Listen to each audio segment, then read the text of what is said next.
இந்த மாதிரி குட்டி ட்ரிப்லாம் போய் ரொம்ப நாள் ஆச்சு இல்லை, அதுவும் பச்சை பசேல்னு அதெல்லாம் பார்த்து. ஸோ அந்த மாதிரி ஒரு ட்ரிப் தான் நாங்கள் போயிருந்தோம். So it's Preethi's vlog episode number 18 வந்தாச்சு. So thank you so much for your support guys. So meanwhile என் ஃப்ரெண்டை போய் பார்த்த அதிர்ச்சியில் நாங்கள் இப்படி தான் ஆழ்ந்துட்டோம்.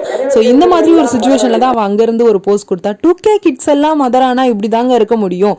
ஸோ 2K கிட்ஸாக இருந்தாலும் பரவாயில்ல, அவளையே மேய்ச்சல்லாம் போல, இவகிட்ட சுத்தமாக முடியலங்க. அவள் அம்மாவுக்கு 2 மடங்கு இருக்கா. பட் செம்ம க்யூட்டுங்க. எங்கள் கூட சேர்ந்து டான்ஸ் எல்லாம் பண்ணிட்டு கொஞ்சம் கோவக்காரியாக தான் இருந்தா. ஸோ ட்ரிப்பெல்லாம் முடிச்சுட்டு நாங்கள் வந்து எங்கள் வீட்டிலேருந்து கிளம்பி வர வழியில் ஒரு நல்ல ஒரு பீச் பிளேஸாக பார்த்து ஒரு நல்ல நான்வெஜ்ஜாக சாப்பிடணும் அப்படின்னு சொல்லிட்டு காரஞ்சாரமாக நாங்கள் அங்கே வந்து ஒரு பிளேஸை வந்து பார்த்து உக்காஞ்சிட்டோம். ஸோ இவ இல்லாமல் எப்படி என்னோட விளாக்லாம் பார்க்குறீங்க அப்படின்னா இவ யாருன்னு கண்டிப்பாக தெரிஞ்சிருக்கும். ஸோ ப்ரானு நண்டு எல்லாத்தையும் வாங்கி ஒரு பிடிச்சிட்டேன். நம்மளுக்கு சோறு தான் முக்கியம், யார் வேணா என்ன பண்ணிக்கோங்க அப்படின்னு சொல்லிட்டு நான் சாப்பிட ஆரம்பிச்சிட்டேன். ஸோ இந்த மாதிரி இன்னொரு மினி விளாக்ல பார்க்கலாம். ஸோ அதுக்கு நம்ம சேனலை ஃபாலோ